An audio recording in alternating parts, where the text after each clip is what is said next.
மாநில நிறுவன துணைத் தலைவர் திரு முத்துரங்கசாமி அவர்கள் இந்த மாபெரும் கண்டன ஆர்ப்பாட்டத்தை நோக்கத்தையும் வழிமுறைகளையும் எடுத்து கூறுவார்.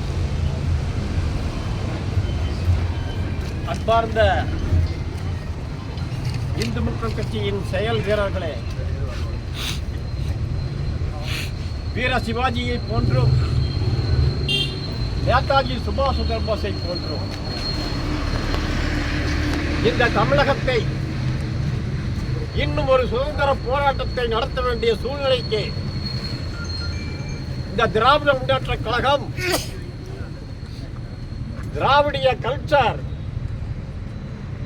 நம் சனாதன தர்மத்தை அடியோடு ஒழித்து அந்நிய நாடுகளால் போற்றப்படும் கிறிஸ்தவ முஸ்லிம்களுக்கு வாக்கு வங்கிக்காக முக்கியத்துவம் கொடுத்து அடியோடு அழித்துக் கொண்டிருக்கிறார்கள். திருப்பரங்குன்ற விவகாரத்திலே தீர்ப்பு கூறியும் கூட, நீதிமன்றம் தீர்ப்பை கூறியும் கூட இவர்கள் மேல்முறையீடு செய்தார்கள். மேல்முறையீட்டிலும் 2 நீதிபதிகள் சுவாமிநாதன் அவர்களின் தீர்ப்பு சரியானது என்று ஆராய்ச்சி செய்து அவர்கள் தீர்ப்பளித்திருந்தார்கள். இதையும் மீறி இந்திய சட்டத்தை சிறிதுமே மதிக்காம அம்பேத்கரை பத்தி பேசுறாங்க. திருமாவளவன் போன்ற ஆளுகள் எல்லாம் அம்பேத்கருக்கு உயர விடுறான்னு கூட இருக்கிறாங்க.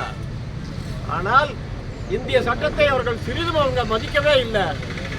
அவங்க அந்த தீர்ப்புக்குரிய நீதிபதியவே 120 பேருக்கு மேல எம்பிக்கள் கையெழுத்த போட்டு இந்த இந்திய கூட்டணிகளில் இருக்கிறவங்க சட்டத்தையே கேலி கூத்து செய்து கொண்டிருக்கின்றார்கள். ஆகவே இந்த மதுக்கடையை 1967 என்று கருணாநிதி இங்கு வந்தாரோ, பராசக்தியில் அப்பே சொன்னார் தன்னுடைய உள்ளத்தில் இருக்கின்ற ஆர்வத்தை, கோயில்கள் எல்லாம் கொள்ளையர்கள் கூடாரமாகி இருக்கிறது என்று சொன்னார். அதை செயல்படுத்தி காட்டிக் கொண்டிருக்கிறது இப்பொழுது அறநிலையத்துறை. அனைத்து கோயில்களையுமே கொள்ளையடித்து பல 1000 ஆண்டுகளாக இருக்கக்கூடிய தங்க நகைகளை எல்லாம் உருக்கி அதற்கெல்லாம் ஒரு கணக்கம் இல்லை, ஒன்றும் இல்லை. நம்ம பணத்தை எடுத்து நமக்கு எதிர்ப்பாகவே ஒவ்வொரு வக்கீலுக்கும் 50 லட்சம் ரூபாயை கொடுத்து வாதாட வச்சு சுப்ரீம் கோர்ட் வரைக்கும் கூட போய் நம்மளை இந்துக்களுக்கு விரோதிகளாக இருக்கின்ற இந்த அரசை விரைந்து நாம் வீட்டுக்கு அனுப்பவில்லை என்று சொன்னால் இந்த நாட்டில் அவர்களுக்கு இருக்கின்ற யோகியதையே இல்லை. இதே மாண்புமிகு முதல்வர் ஸ்டாலின் அவர்கள் சொன்னார், லட்சக்கணக்கான இந்துக்கள் எனக்கு வாக்களித்துள்ளார்கள், அதில் நான் வெற்றி பெற்றிருக்கிறேன் என்று சொன்னார். இப்பொழுது முழுவதுமாக இந்துக்களையே எதிர்த்திருக்கிறார். ஒரு நிரந்தரமான ஒரு சிந்தனையோ இந்த அரசாங்கத்தில் என்ன நடக்கிறது என்பதே ஸ்டாலின் அவர்களுக்கு தெரியவில்லை போலும். அவர் ஒரு கற்பனையிலேயே, விளம்பரத்திலேயே காலத்தை கடத்தி கொண்டிருக்கின்றார்.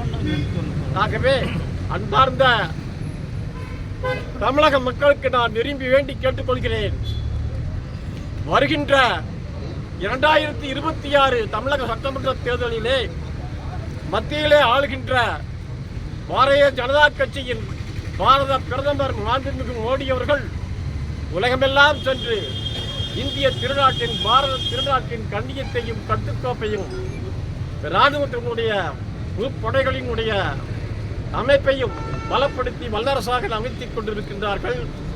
அவரை கிண்டலும் கேலியும் மோடியை கோபேக் மோடி என்று சொல்லுகின்ற முந்தானேற்று முளைத்த கேளானாக இருக்கின்ற உதயநிதி எல்லாம் கோபேக் மோடி என்று சொல்கின்றார் என்று சொன்னால் கொஞ்சமாவது அவளுக்கு தேசபக்தி, தெய்வ பக்தி இருந்திருந்தா அந்த மாதிரி சொல்ல மாட்டாங்க. ஒன்றியம் என்று கூறிக்கொண்டிருக்கிறார்கள். ஒன்றாக நாம் ஒட்டி செல்ல வேண்டும் என்பதை விட்டுவிட்டு ஒன்றியம் என்று தனியாக பிரித்து குடும்ப வாரிசுகளே வந்து கொண்டிருக்கின்றார்கள். அதற்கும் மானங்கட்ட இந்துக்களை எல்லாம் கைதட்டி கொண்டிருக்கிறார்கள். அந்த திராவிட முன்னேற்ற கழகத்தில் இருக்கிற இந்துக்கள் எல்லாம் சாப்பாடு சாப்பிட்றானுங்களா வேற ஏதோ சாப்பிட்றாங்க தெரியல. நான் இதை கடுமையாக பேசக்கூடாது, ஆனாலும் வேற வழி இல்லை. அப்படியாவது அவர்கள் உணரட்டும் என்று சொல்லி வருகின்ற 2026 இந்த திராவிட முன்னேற்ற கழகத்தை அடியோடு அழித்தொழிக்க வேண்டும் என்று சொல்லி விடைபெற்றுக் கொள்கிறேன். வணக்கம். அடுத்தபடியாக நமது மாநில செயலாளர் அவர்கள் சிற்றுரையாற்றுவார்.